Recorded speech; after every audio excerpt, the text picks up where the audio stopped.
la rumba congolaise. Oui. Où Ezali, aujourd'hui reconnue comme patrimoine immatériel, il y a UNESCO. Oui.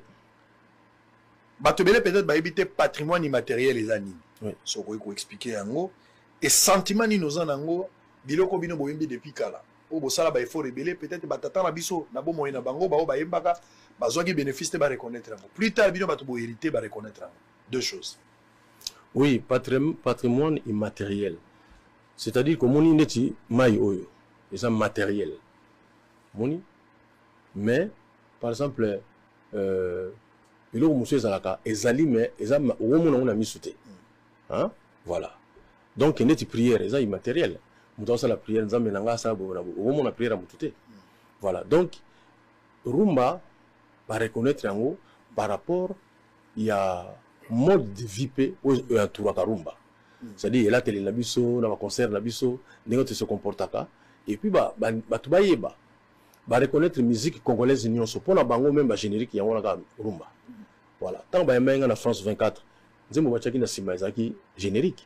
Donc ba tubakanza neti rumba pona biso to la différence wana ke au générique au rumba. Mais au bango ba reconnaître biso ko ba reconnaître musique congolaise nyonso surtout na mode de vie na biso. On retrouve encore na Congo Brazzaville, toi na Kinshasa.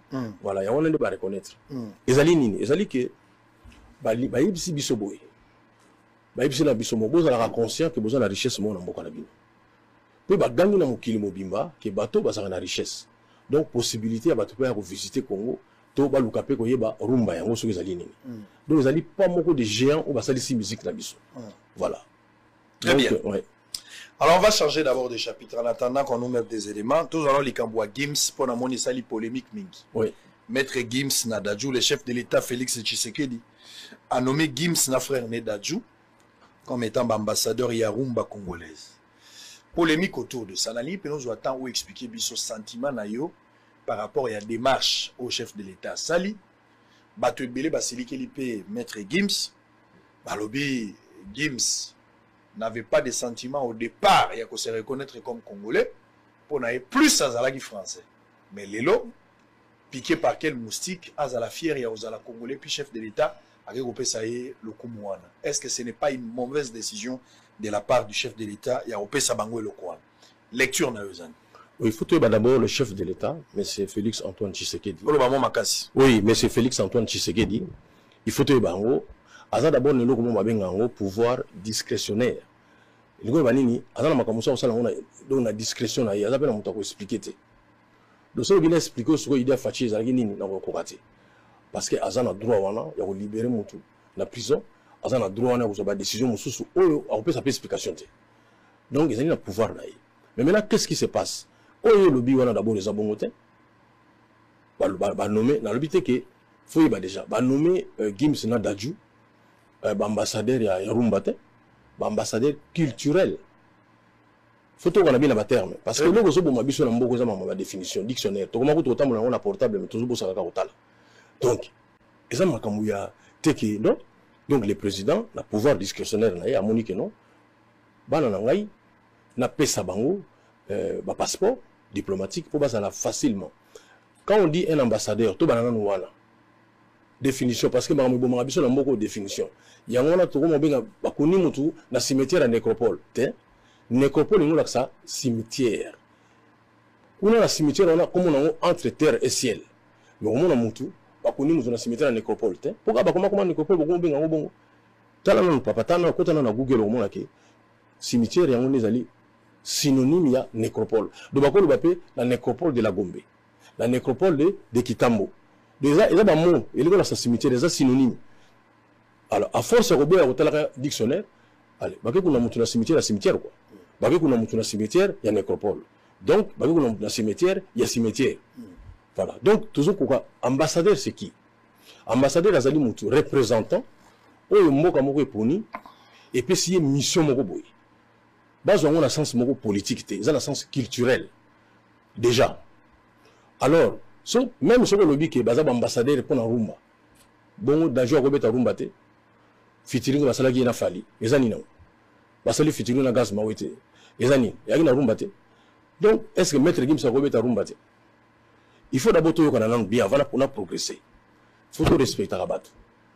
Gims Nenga Zaliwana, Nan Lekinaye Dadju, au moment où nous parlons, c'est les deux meilleurs artistes qui vendent le mieux dans le niveau en France. Donc c'est extraordinaire que vous en avez Nengwana, Baluka Salé Lambo Wana Biso. C'est meilleur la Biso. Oh! Biso toujours accepter, Bano Babotambi a collé la poto, Baya Robeta la léopard. Et voilà to sepeli. Ah Bakambu to sepeli. Ah Maswak to Boniko. Donc ça dit que ceux qui ont makambu ya balé, ba wana ba onde balingi. Mais bana ba yesu ko na léopard la musique, ça devient un problème. Pourquoi? Et ça coûte un problème mon côté. Donc même bacha bango ambassadeur ya Rumba. Et ce que pardon. Ce que promet Zawapi. Promet Zate. Bacha bango ambassadeur culturel, ça pose pas un problème parce que mission quand on va passer dans moto à la moyen. Gims c'est un multimillionnaire. Même si tu as un camarade Nabiso. Ali multimillionnaire. Gims. De fait, à côté de la Guinée, présent Fachité pour passer un bon. C'est lui plutôt qui a des choses à donner à la République démocratique du Congo. Tout le monde est là. Tout ça, on a porté sur la Macamondo. À qui nous avons affaire. À qui nous avons affaire. Et Gims a coopéré. Papa n'a pas eu de Janana. Aïdan ne bande la carrière nanga, ba on a fait boziwana. Mais aujourd'hui papa Wemba, aujourd'hui Madilou, Velei. Ah bon, malheureusement bato na tangi liboso bakufa. Mais ce aujourd'hui vient l'abso bozi. Bato na tout, ba vient l'abso Junana. Mais ba aïdan na bande la carrière nanga. Donc lelo bato mususu peut-être ba cause la jaloux. Il y a l'emsu à mettre Gims. Dans le l'emsu ba jaloux papa naï. Nengi bana ni babongi. Donc makamambongo, ça dit pour makamambongo. Gims l'équipe musicien congolais nyon son ambongo. Tout ça, lettre que tu as tout ça. Moutaka a expliqué comment les mettre Gims à la boïga à la boï. T'es carré amis. Si on a la classe, mettre Gims à 19 sur 20 ou à l'Andia à 10 sur 20. Rapport aux athées. Alors, moto, soit dans les Bélambo, on a intérêt à Congo. Allez, gars, à la léopard d'Abisso. Il y a encore un beau à jouer mon logo là-bas. Ah, Robert a été parce que, comme ça, Aziz Makoukoula. Il y a un petit peu la solitude. Il y a la solitude. Portugais. Donc, de nationalité portugaise. Donc, à ça, portugais. Mais, bah, qui ambassadeur était pour la Maramonabiso, l'équipe Nabiso. Donc, ambassadeur, les alliés Oyo, un représentant, nommé par exemple, le gouvernement, on a par président, va payer une mission. Mais là, le problème, c'est quoi? Gims a des moyens. Dadju a aussi des moyens. Donc, Bisso Zolingi, pas sa responsabilité ou la bâtie ou la moyen. Qu'est-ce que Gims dit? À l'objet que to ou bien président qu'on peut s'en bon pour tout ça la studio. L'anda est bien. Alors n'a qu'au ça la studio. Nous avons accepté. Comment voulez-vous la studio la biso a un standing moruté na en Europe. Et azo c'est la mon à l'état. Au monde il y a un fils entrepreneur. Papa n'a pas architecte. Azo ça la boy. Si on est par exemple la tongi ba plan anda kwa mutu. Ce qui a monique plan na accepté la client. A quoi sa client la bona banda déjà. Au moins yemo na mbongo na boxi dizemba mabanga abali na déjà. Aibi ke mbongo et oya kaka mais c'est comme ça qu'on gagne certaines choses. Donc moni batuloko la ba Gims. Azo c'est la mbongo à l'état te pour ça la ba studio. Problème na biso na Congo ezali nini? Soki mutu akutani na mokonzi ya mboka. Tebi kaka ba faut passer mbongo.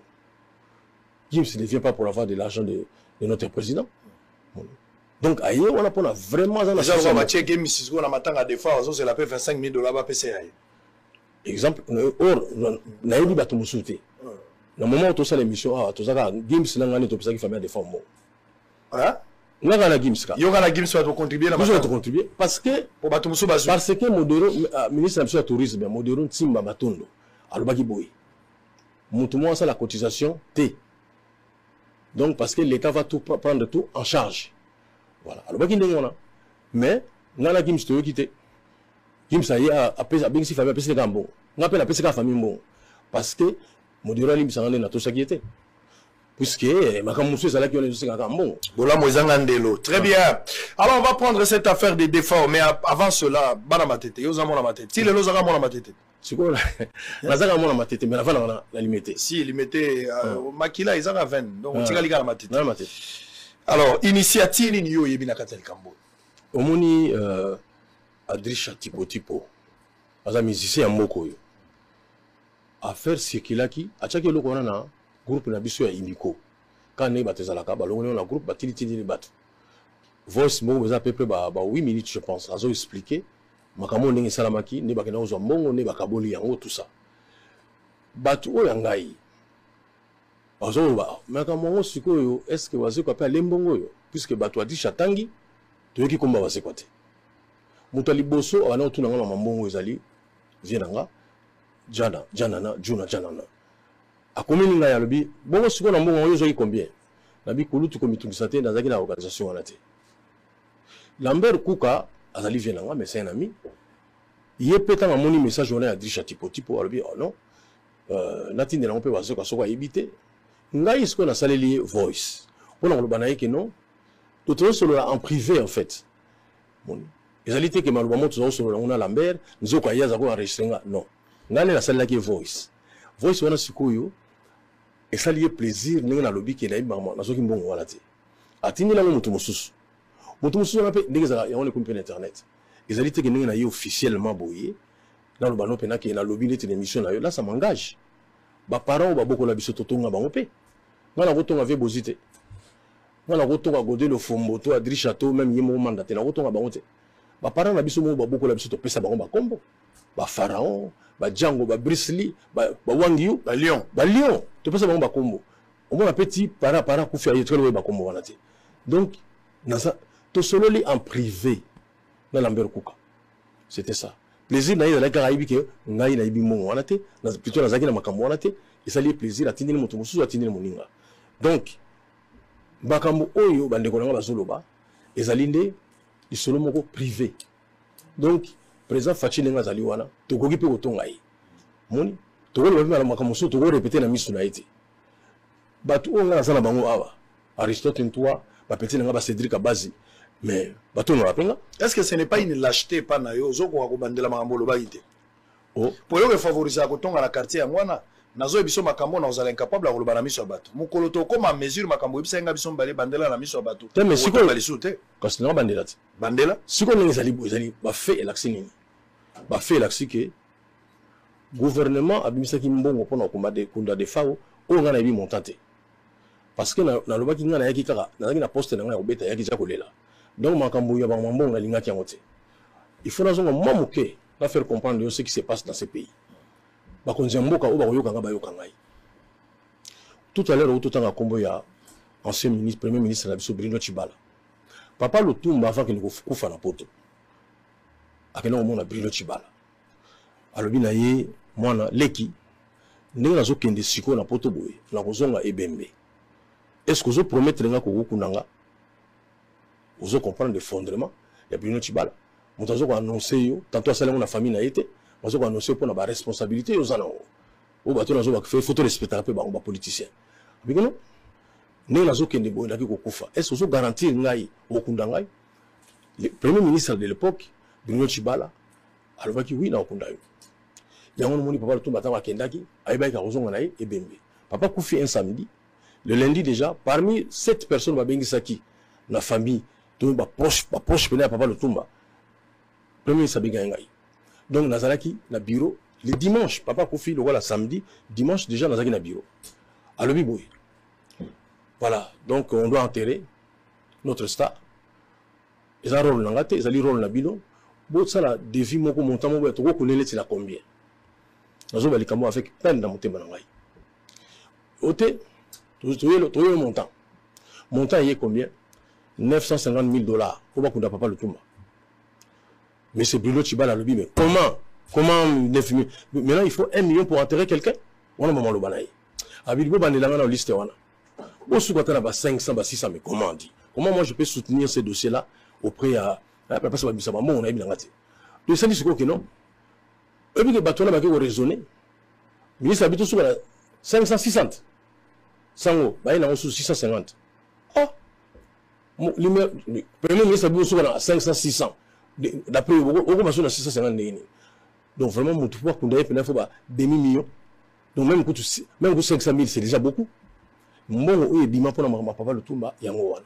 Et tant que on a ma manœuvre wana, il y a qu'on décidé pour la monter ma robimisa. Bruno Tshibala vanda boy, la Leli, la case la primature. Na bibolo kuna papa na ngai te bozo l'exatan na lingi boyete ba calmer ngai parce que nous comprendre mais bon bim sera simo poto kunda iti ils ont connaît yo za pressé bonde le moment ça ma boité pour bango ba spécialiste bibembe ba bini salama ba yebi ba ko bo biso sur le cotisation to ku fakaka zo mona même bandeko na ba Gibbs na ba dajule ba zona vraiment ba les pas batuté zo mona ça dit que ils a pas simingi ya on attend na mona ki muyi zo ka inde salaka ya na ba ki makambo ya defao na bi non ngana ika kolela na iko sala eloko moko te.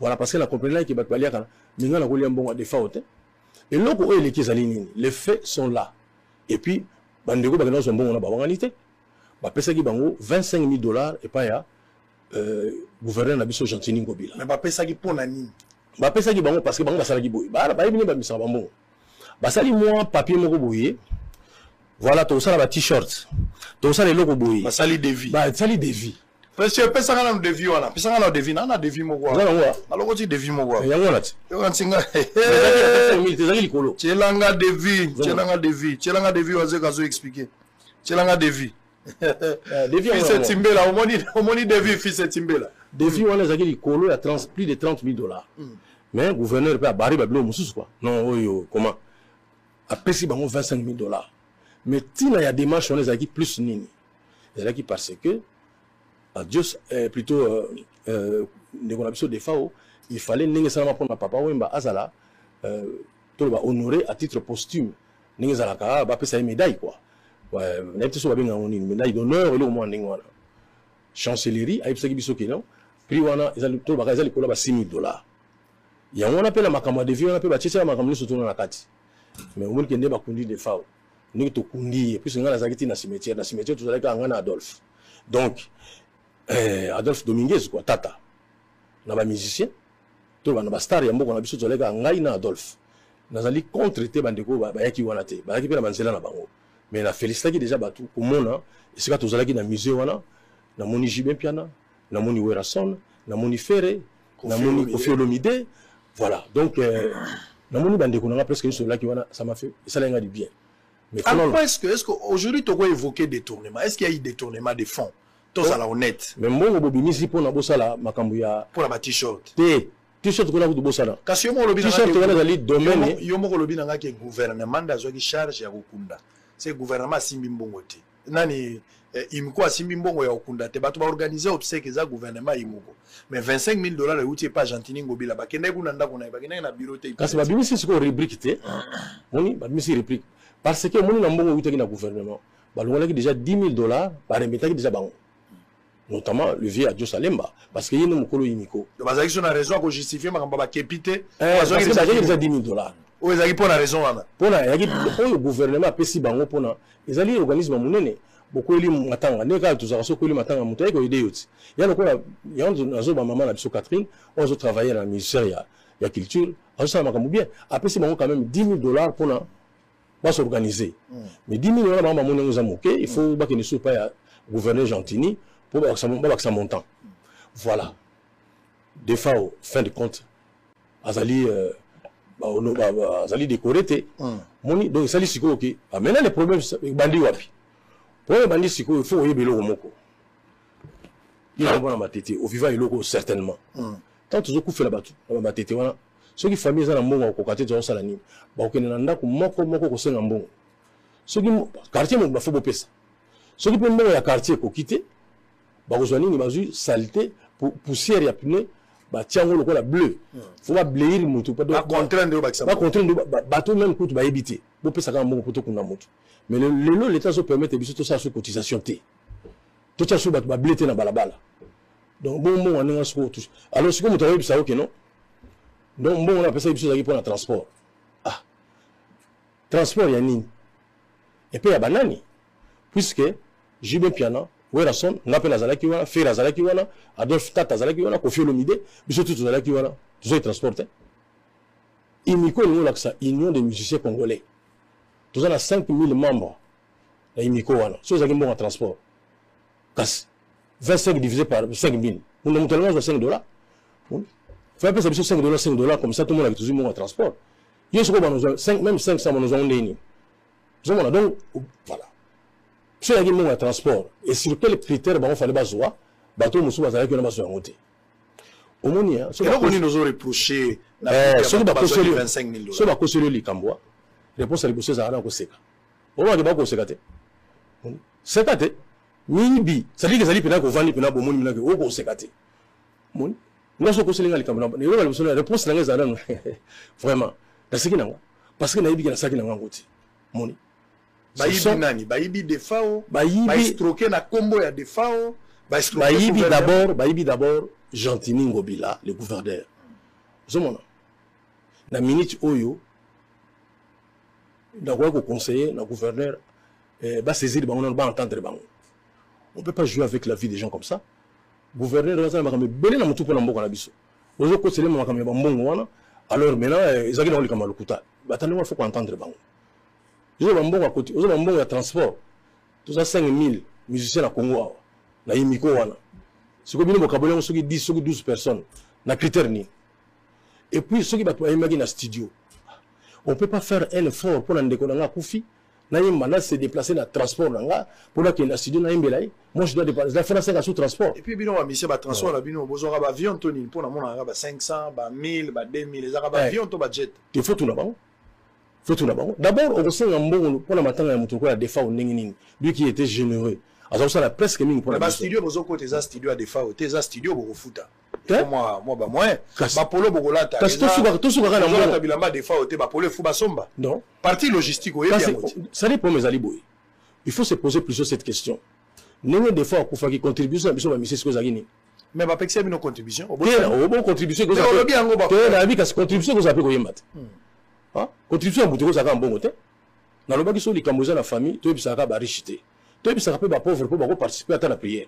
mon elle dit comme ça famille somi la za wapi nan comment ouais ça peut ba pauvre les musu somi la va bisambongo na ye prière pe mona pe sali papa likambo sala to kura ka nzamba sali donc bango ba lobaki yote donc biso to ko contribuer te na mbongo boy et le zo bo makongo yango wana donc le projet bango acte wana o bango ba ko senga mbongo parce que oyembaki bien parce que se déplacer avec na matanga donc ça dit que so pe que ça bango bazwa ta transport na matanga moyo azaki muninga na bango voilà ndeli sumu na bango lisumu nga za capable de lobela lisumu wana ma domaine nzambe bon infraction na bango donc problème on to benga infraction te ka problème kaka de to baka mbeba to kama na ngai quoi voilà to benga ko kama na ngai comment voulez-vous ndeko na bino il faut pas pesa bino ba transport parce que oyembaki parce que yo beta na groupe na yo ngana lobi mais comment pour na yimba pour na makambi ya defao to pour ça les campons na ma defao d'abord faut comprendre que ngana utaki poser na futa avion vous mona oyé déjà donc vous allez ces jours ngana kata kisasa et ça qui peut éviter yo mo yebi ngana na mois février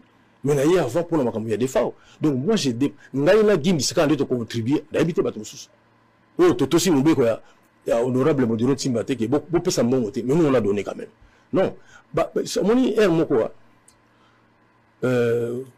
qu'on y est tout va dengi li kamunenge zali wana so li ko se défendre moko qu'on y va fêter hein bakangi les obeti mutumbata lobité na souffla giye non bakangi ça nyambele au pasoli ça nya porcelaine c'est parce que yo bate ngaité mais yakona neti solo utobete langa ki mutu vraiment donc image yango yo parce que ba image on les alinga mais ezanga te moto ko ko ya moyibi na entreprise voilà c'est-à-dire que il faut la image nae voilà c'est-à-dire que qu'on se défendre ezali ko ni ba réalité te il faut plutôt ko balo baboyi mon bon wala simba yango mais en tout cas on s'excuse hein parce que boyina boyo après baninga bani bilo mo ndingo et puis face à public to bima grandi que bana matukiyaki mo transport de ezalaka bongo na matanga nyo so pesa mo transport parce que nazoka ba explication na bango balobi bato nyonso bakufaka bazo matanga ka bongo c'est soka bato bakufi ezala bato moko baza déjà na ba mémoire que bazo mbongo ka bongo mbongo ane permetaka mo ba t-shirt ba banderole moi faisabilité pour la accompagner matanga babi ebimaka déjà depuis kana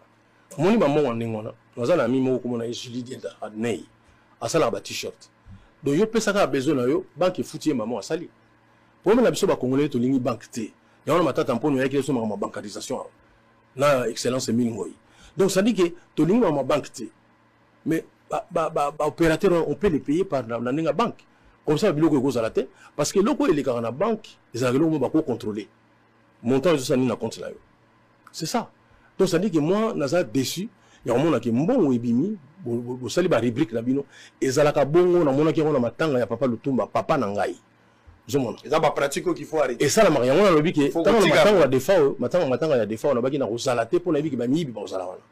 Dans le but dans peser bien mon ngai. Ou on est allé acte moi ya malamuté. Ndeko na biso loko la défaut à Koufi. To le lit trop. Alors, vous allez voir le baquet. Très bien. Non. Bosso le komina suka. Oh, azeko Félix Mamba Kolobe yake belé. Makambo azoloba wa likambo ba transport. Nga la mona ga makambo wa. Et so moni moto a posé au problème papa au PC $200. A simbi 200 mabimi azongi s'excuser ce qu'on peut ça mon transport pour moi na changer ça. On a besoin déjà 200. T'es un sol sous ya ninote oza mobimba. Mais au koli yango kaka, hein?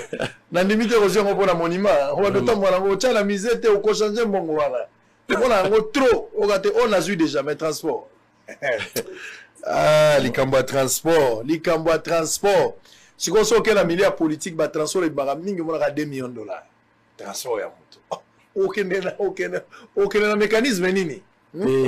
Tu voilà d'accord. Na lobby na yo que makambo ba transport. 2 millions de transport. Na lobby na yo ba politicien. On moni kande to vandi boy. Ngalo to ko vanda boye. To sali moi atelier moko muke, to sali moi réflexion. Peut-être na bonne foi na biso. To ko misaka $200 ba to bali to ko za 30 personnes ici. Mais si on est politicien, à Salissi à télé, ça moyen baloué la rambon. Si on est vérifiable, j'ai même ma main à couper na yé maman. Si on est politicien, na ministère, à l'ouki masane mo baouta pota yo formation à Bajan. Autre aux à la place mo ko passer 3 ministères bafandi bazo étudier pendant 4 jours. Les a séminaire, les a télé. Na souka nango siko fu ba ba pesa ba tu ba perdiem. Ndenge ba assista qui m'a même temps ba organiser pe ndenge soirée ko za pour la conclusion. Jour la clôture. Si on a 2 600 000 pour passer à l'activité. Mais si on a dit que 65 personnes de participants. Mais il y a carburant tout ça. Ce qu'il faut qu'un détail, ça faut qu'on ait $6 000. Kir d'ao 15 000. Kir d'ao. Moi, il y a politique et ça non. Bon transport. Il y a des bons bateaux. Donc, je comprends ici qu'il n'y a pas eu de détournement. Il y a matanga. Mbongo babimisi pour bakunda matanga. Il n'y a pas eu de détournement. Mais acte. Il y a kokende kozwa mbongo pas gentil na kombo ya mowei. Voilà. Sans que famille mowei atinda bino. Ouais. Ça dit bo créer raison moko boye oyo ko ma motiver. Ya ngone to benga ko po bimisa mbongo na poche ya mutu. Mais utiliser ba moyen moko frauduleux. Ou motiver mutu na pesi mbongo alors que bozola ngo déjà 10 000 quelque part. Parce que pour les loko moko bosengeli deux fois. Ouais. Bosengeli loko moko deux fois. Pesa biso mbongo ya mutu akufi ba pesi. Pesa mbongo mutu akufi finalement ozokunda nani. Pon tabo balesa la bato belé. Mingi ala la kanzala. Solo comme na suka. Lobi bon. Tena na ngana so maman mokele rapidement à certains points tolobeli. Très bien. Au moni par exemple les Cambo tolobela qui il y a matanga ya defao. Hein? Et loko ngai salinga passe continue au salanga passe sali que mbongo mutsoka kufi biso ba artiste. Au moni les solo mo na ngo sala bato passe. Moi, na moko maman na ya kufaki azalaki na minu ya or. Minu ya pauni obenga pauni wala. Donc, avec ça ba remplacer minu ba so ba ko chopeka or. Moi na ona na maman mabuka maman ni mundo ko pa récupérer minu ona. Azuki na marteau pa ba bou mutana na morgue. Habité ya ko kena ba or wana te. Ça dit que tout ça na mutema ya mawa. Moni na ya apona obenga muto teke moyibi ngamo na za parfaite. Moni mais il a dit que pour tout ça, la musala moko bo confondant biso ki non. Ils ont ba sportif basali, ba intellectuel, bato batanga, bato basana ba capacité belé. Mais il a dit que pour tanga classe moko na mutu, il ngo la saki bozaki maïle moko. Tiens. Ah je me dis ça que tout ça la classe moko. Mais tout ça ba point moko. Nous tous nous faisons de la musique, mais parmi biso ba bagage za ndenge moko. Donc pour ça la te bo sangisa biso netiki. Bato bazoki mongo wana na ngana éviter so bo excusez nga so na bengi ba moyibi. Mais parce que tout ça mo musute na lingala. So mo musoko yebsangai moto azwe loko na yo ati abimisi mbongo asali mayele moko po utiliser ko na compte là balobi yango transport mais amise ba leki ebele okolo bango to benga transporter.